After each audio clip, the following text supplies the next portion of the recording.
This presentation is in two parts. The module one is about definition of well-being, definition of quality of life with reference to people with disabilities. And we present some data about inclusion in Italian university. The second part, if Elena, if you introduce of this part or the same. About a tool for assessment, the inclusion, the capacity to inclusion of universities. In general, is important for us sharing a vision of disability and getting to know the standards developed in the project and used for the study of university working for inclusion. I start with the being definition at school. And it's an important concept. It's the concept of well-being in school encompasses various aspects related to the physical, mental, emotional, and social health of students. It refers to creating a positive and supportive learning environment that promotes the overall well-being of students and enhances their academic, personal, and social development. And research on well-being in school has explored different dimensions and factors that contribute to students' well-being. Some common areas of investigation include school climate. In particular, research examines the impact of a positive school climate characterized by safety, respect, inclusivity, and supportive relationships on students' well-being. These includes studying factors such as a school connectedness, sense of belonging, and positive teacher-student relationship. Academic engagement is the relationship between academic engagement and well-being is explored, emphasizing the importance of promoting student motivation, interest, and a sense of competence in their learning experiences. And then social and emotional learning is very important. In particular, studies investigate the effectiveness of social and emotional learning programs and interventions in schools, focusing on developing students' social and emotional skills, resilience, and emotional well-being. Then we have mental health support. Research examines the availability and effectiveness of mental health support services within school settings. It explores strategies to promote mental well-being, prevent mental health issues, and provide appropriate support for students in need. And so physical health and well-being. The impact of physical health, nutrition, exercise, and healthy lifestyle practices on students' overall well-being is investigated in these researches. This includes understanding the role of physical education, school-based health programs, and healthy schools environments. Then positive psychology interventions. Research explores the implementation of positive psychology intervention in school, such as gratitude exercise, mindfulness programs, for example, and character education to enhance students' well-being and resilience. Parental involvement. The importance of parental involvement and support in promoting student well-being is examined, highlighting the collaborative efforts between schools and families. And this is a very important point. There are just a few areas that researchers have explored regarding well-being in schools. Numerous studies investigated the impact of various interventions, policies, and practices on student well-being, aiming to create supportive and thriving learning environments. And now I introduce the idea of quality of life. This is very important for this framework. And the concept of quality of life can serve as a valuable reference point to guide and shape the different contribution to self-determination from a pedagogical and didactic perspective. In this regard, quality of life can be both the objective of an intervention and criterion to assess the effectiveness and efficiency of the various action implemented. Since the 1980s, the concept of quality of life has been investigated in relation to people with intellectual disabilities, both from the point of view of this relevance to their lives and as a construct useful in guiding the development of policies, practice, and services for them and their families. Due to this new interest, a range of research has enabled this construct to be described and explored using terms and concepts such as dimension, domains, indicators, categories, component, and factor. The concept of quality of life has evolved over the past decades to become a comprehensive framework for assessing personal outcomes, including, in particularly, in relation to the UN Convention on the Rights of Persons with Disabilities, which was adopted in 2006. The convention introduced a new model of disability that Elena introduced this concept in the second part, known as the human rights-based model of disability, which surpasses previous perspectives that solely attributed disability to an individual's subjective disease dimension. Instead, it aligns with the biopsychosocial model introduced by the World Health Organization through the ICF classification in 2021. Disability is therefore conceptualized as a health condition characterized by enduring physical, mental, intellectual, or sensory impairments, which are simply manifestation of human diversity. These impairments, when coupled with various barriers, hinder the complete and active engagement of certain individuals in society, preventing their full and equal participation alongside others.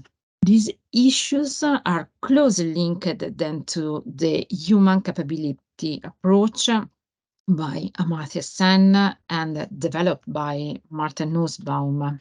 And in particular, this approach indeed describe individual well-being not as a static on the materialistic condition determined solely by possession of a certain amount of material resources at a specific moment, but as a process in which the means and resources that can be acquired or available serve as tools to attain well-being. Well-being is understood as functioning, which refers to achieved outcomes, and capability, which refers to the ability to achieve such outcomes. However, it should be noted that this approach alone does not provide a comprehensive metric for measuring overall well-being or the quality of life of individuals. According to this approach, well-being, poverty, and equality should be assessed within the framework of capability which refer to the opportunities and the freedoms individuals have to lead a life that they value, both at the individual level and for society as a whole. Human development, therefore, becomes a process of expanding capabilities, opportunities, and freedoms that people can experience. The realization of human development cannot overlook essential elements such as freedom of choice and action, well-being, beyond materials aspect and quality of life. The issue of disability is thereby repositioned within the framework of human development and promotion of freedoms, redirecting attention toward attaining equality in terms of opportunities and choices.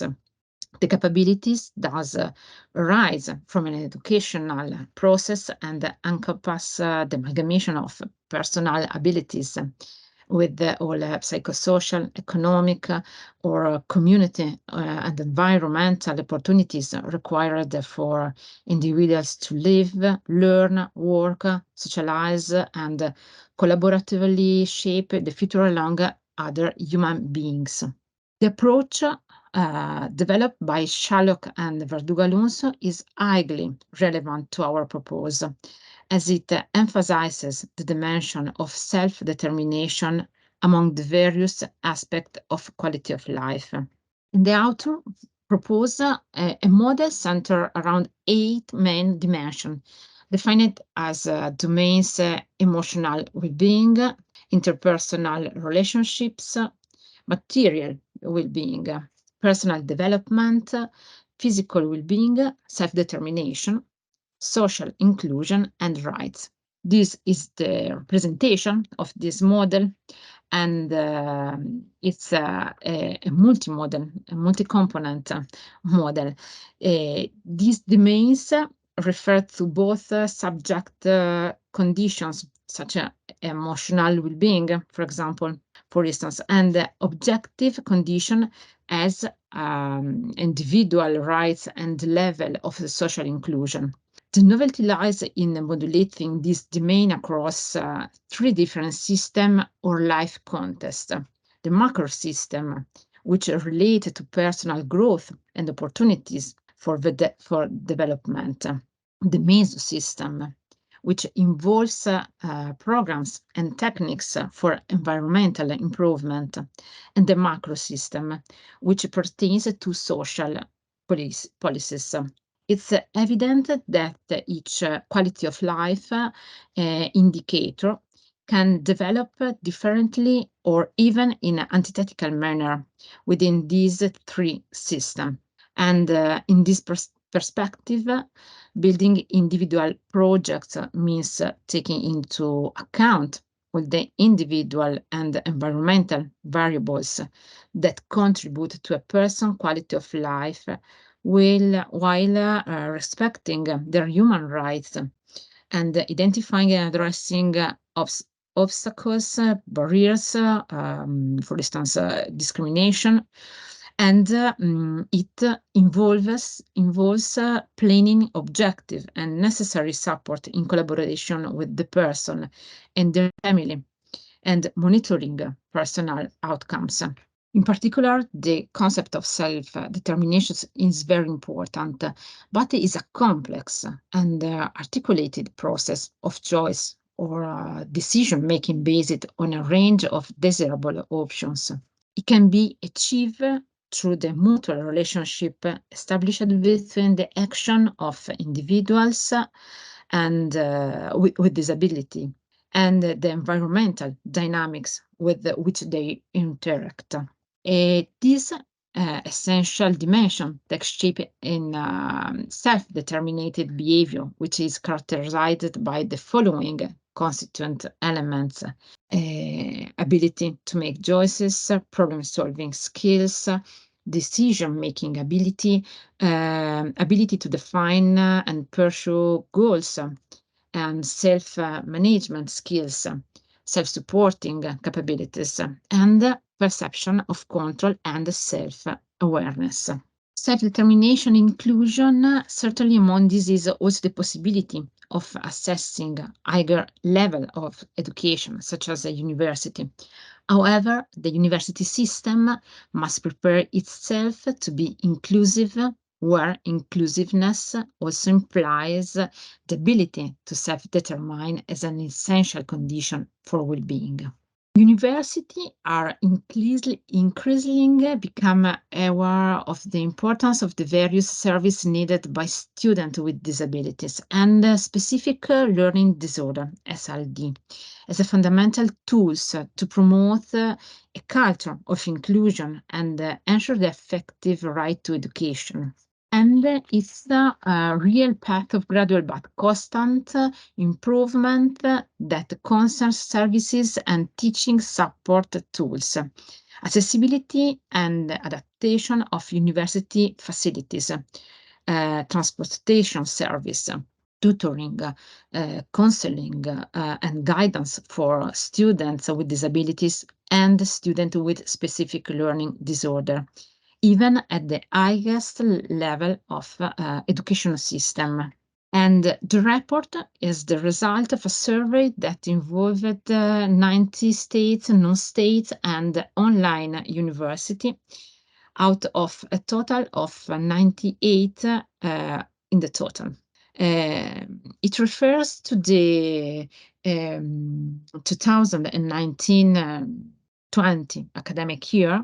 It remains the most up-to-date and detailed source of information for understanding not only the extent of the phenomenon, but also the profile of the student involved, the services activated, and the financial resources and the human resources mobilized to support them through their journey and promote their participation in academic life. There were 36,816 students with disability or specific learning disorder enrolled in undergraduate and postgraduate courses in this year, in this academic in academic year, and representing 2% of the total of the student population. Among them, 71% were enrolled in undergraduate programs and 15% in master's programs, and 11.6% in single master program. Out of those continuing in postgraduate courses, 94 were enrolled in PhD programs. The majority of these students were female, accounting for 52% of the total, and representation of female students increased with the level of study, ranging from 51.7% in undergraduate programs to 58.6% in single cycle program, master programs, and 70% about in first and second level program, master program. Only in PhD only in PhD program, male student prevail, accounting for 55% about. And absolutely novel data pertains to the distribution of students across different disciplinary area of study. The majority of them are enrolled in social science programs with 35% about, and scientific programs with 13%, and followed by humanities programs, 22%, 23%, and a distance health science program with only 10%. Out of students who completed their studies, bachelor, master's, or single cycle master, a total of 3,589 students graduated. Among them, 38% obtained their degree in social science programs, 29% in scientific programs, and 20% in humanities program, and 11 in earth science program.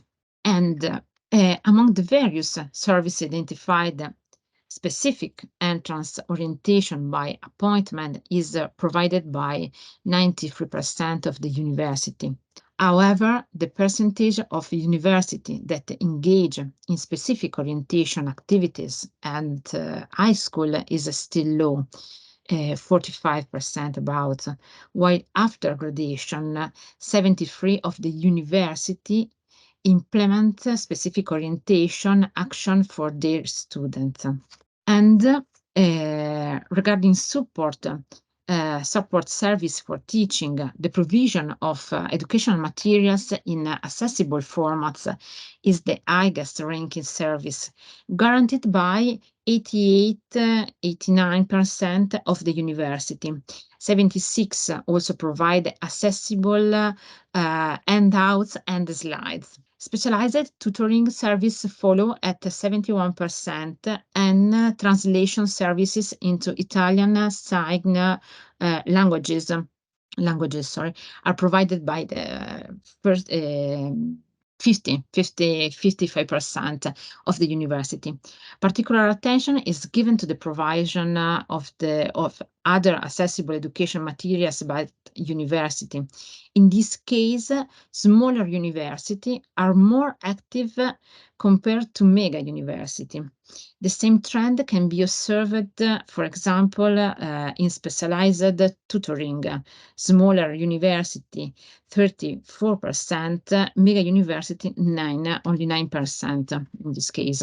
And lastly, among the assistive devices that university offer to students with disabilities and specific learning disorders, multimedia computer equipment is the most provided, present in 80% of the university, while Braille displays ranked the lowest at 25%. However, if only state university are considered, the percentage for Braille displays increases to 91%. The provision of assistive devices is influenced by the number of students with disabilities, or SLD, who specifically request them. Perfect. I finished the first part and of this webinar. I will leave you to my colleague who will about how this concept can be applied to create an inclusive university concept for the student with disability and SLD. And I leave on the chat the webinar, the link for the Padlet. Thank you. Non hai l'audio. We start with a few references to share a way of understanding disability and how the university context deals with students with disabilities. Firstly, a mention of the Convention on the Rights of People with Disabilities.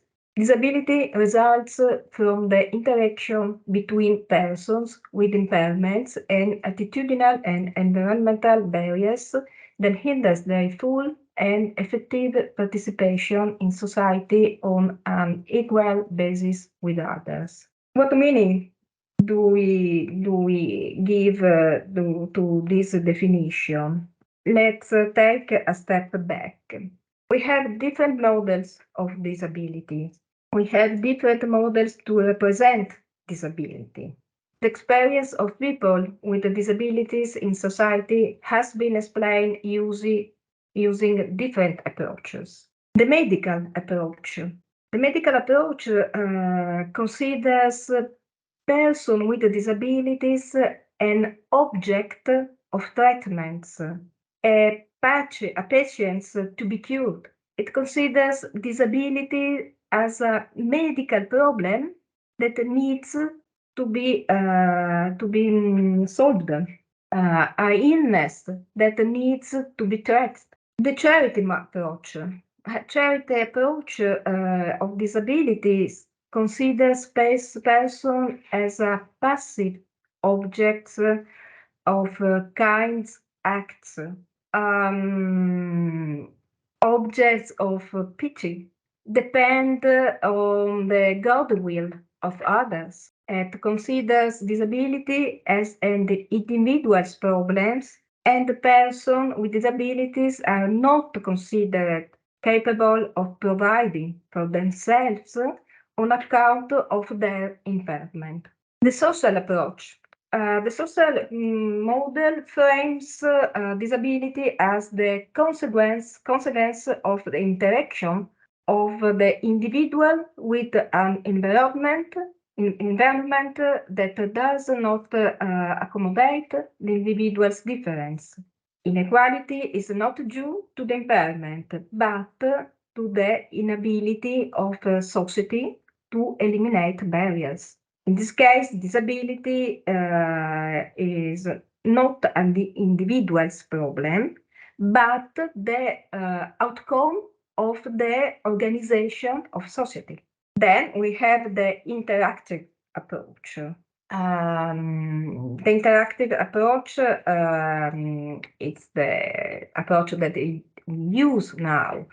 And it's in this case, we have two milestones for this conceptual change. One is the Convention on the Rights of People, of Persons with Disabilities.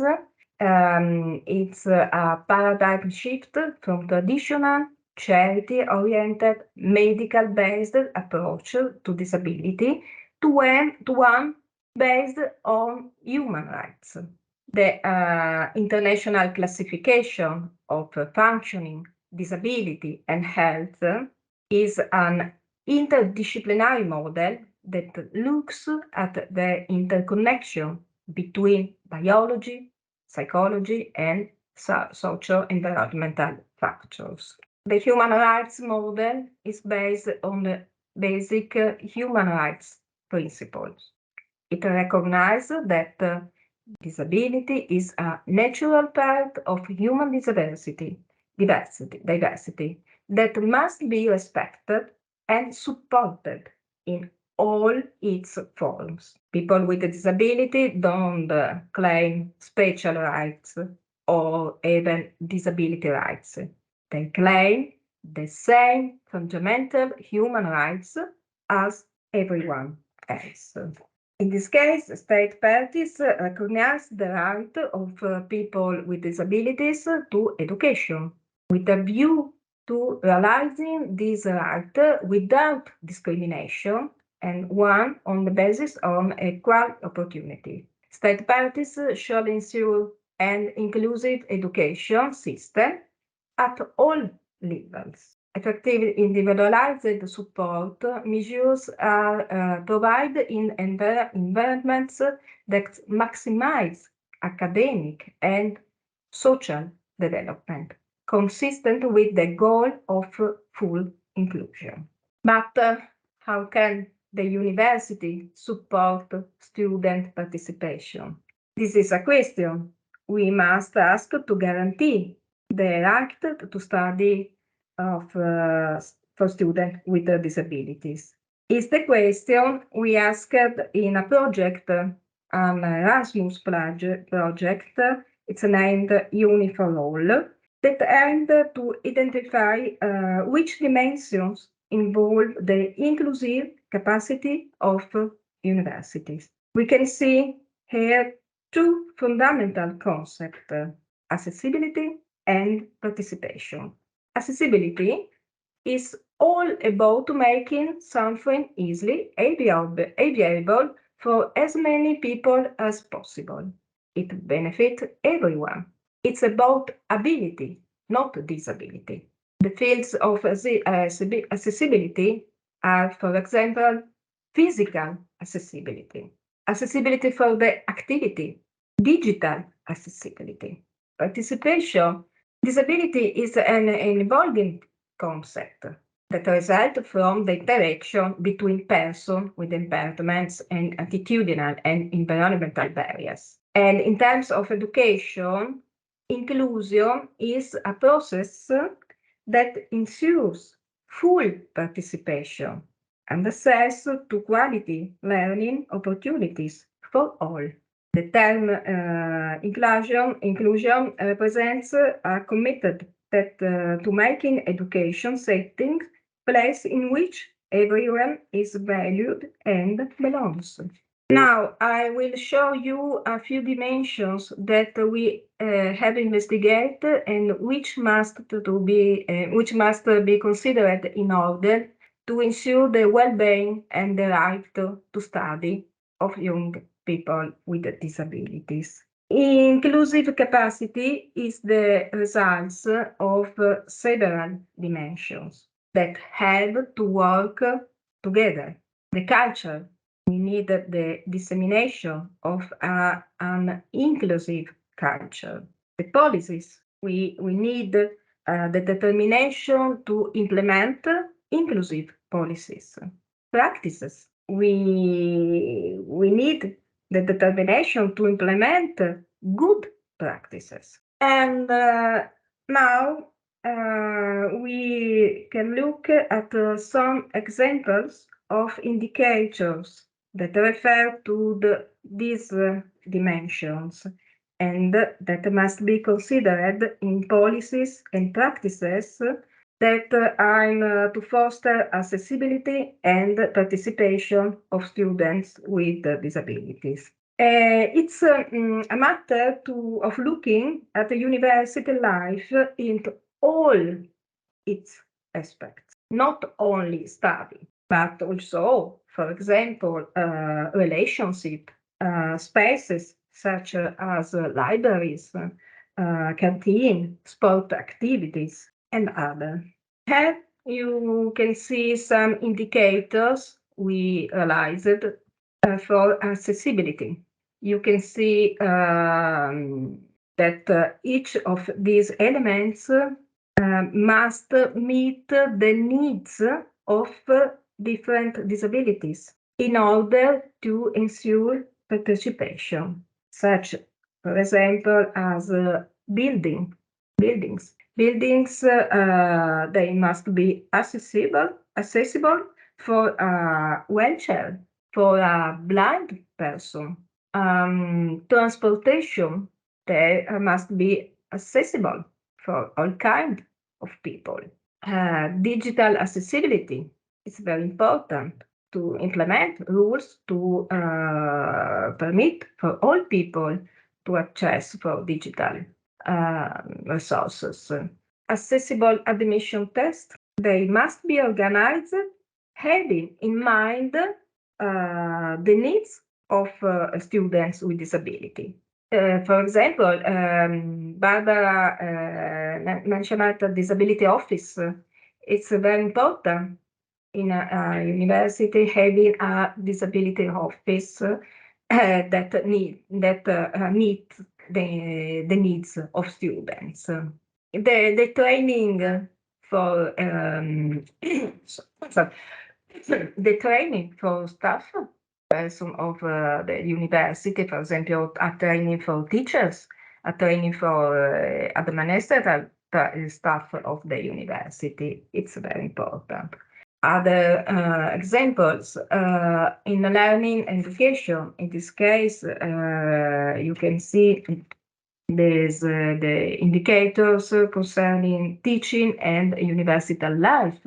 For example, accessible contents and materials that meets the special needs. Inclusive methodologies. It's very important that teachers using inclusive methodologies. But the university life, for example, participation in cultural and sports activities, in association of students, and last but not least, participation in mobility programs in terms to meet these kind of opportunities in all universities of the Europe. I finish my presentation. If you have questions or if you share a good practices that you have in your university, for example, prepare the slide or a particular slide to present in your classes or other. It's very important for us. to share the good practice. Thank you. Hello. Hello. My name is Renee, and I am at the University of Silesia in Katowice, Poland. Oh. I am actually a PhD student here, but prior to being here, I was working in the United States at Indiana University, very closely with their Disability Services Office.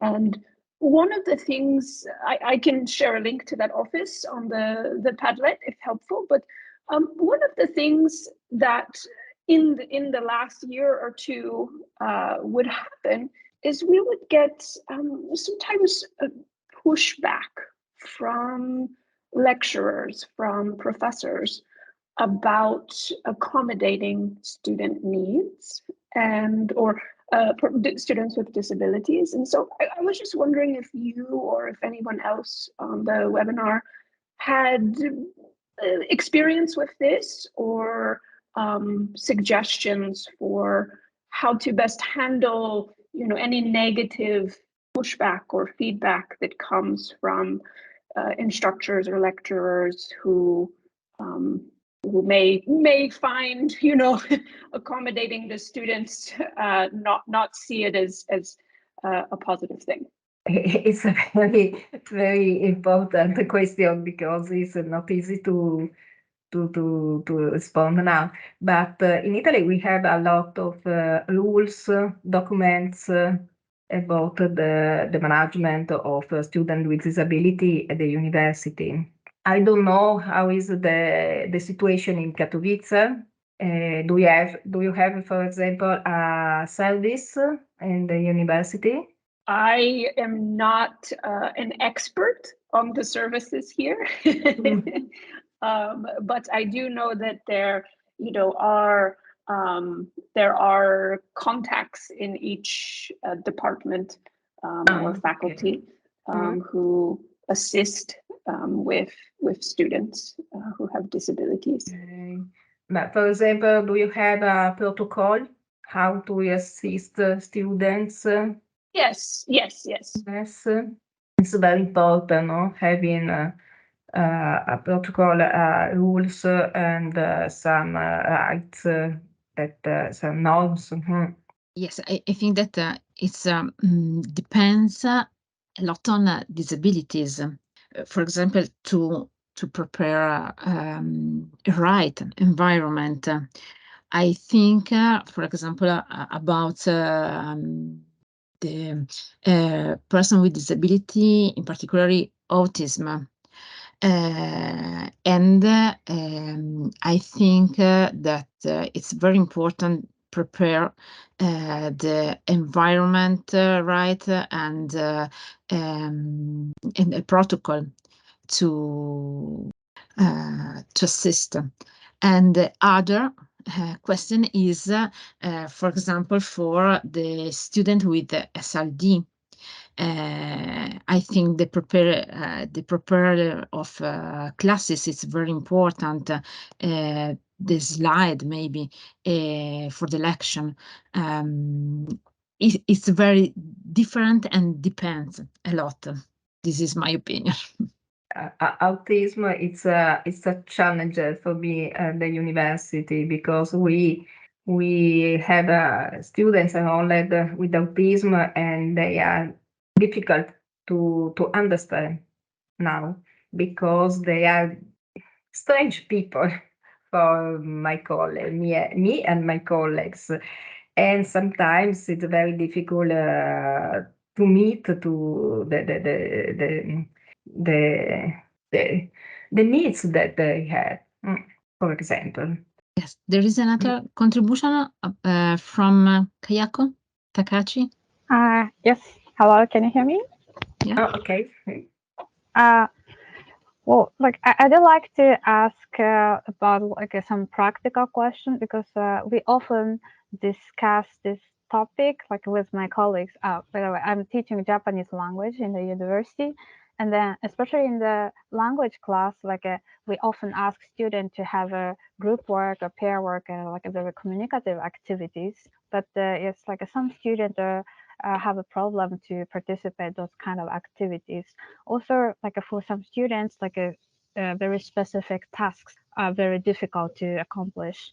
But the biggest problem is like it is very hard for the teachers to figure out like what is exactly like difficulties for them, like what is the problem, how can we like change that the form of the assignment or tasks, because if the one like informed us like very beginning of the semester, we can discuss, and then how we can also like be flexible for them.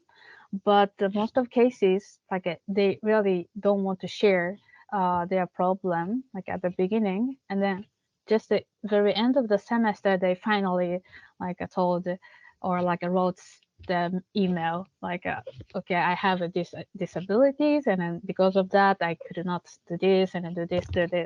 But it's already end of the semester. We could not give to like any extra assignment anymore because already most of the grade is done.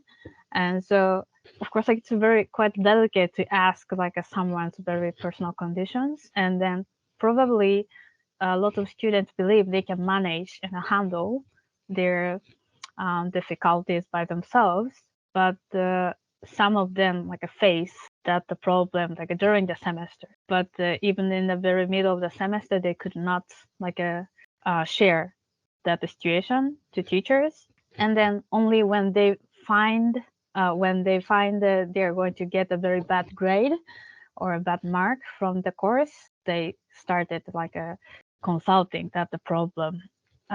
Almost every semester or almost every year, like I have that the problem, and not only me, but like other Japanese language teacher like share that the problem.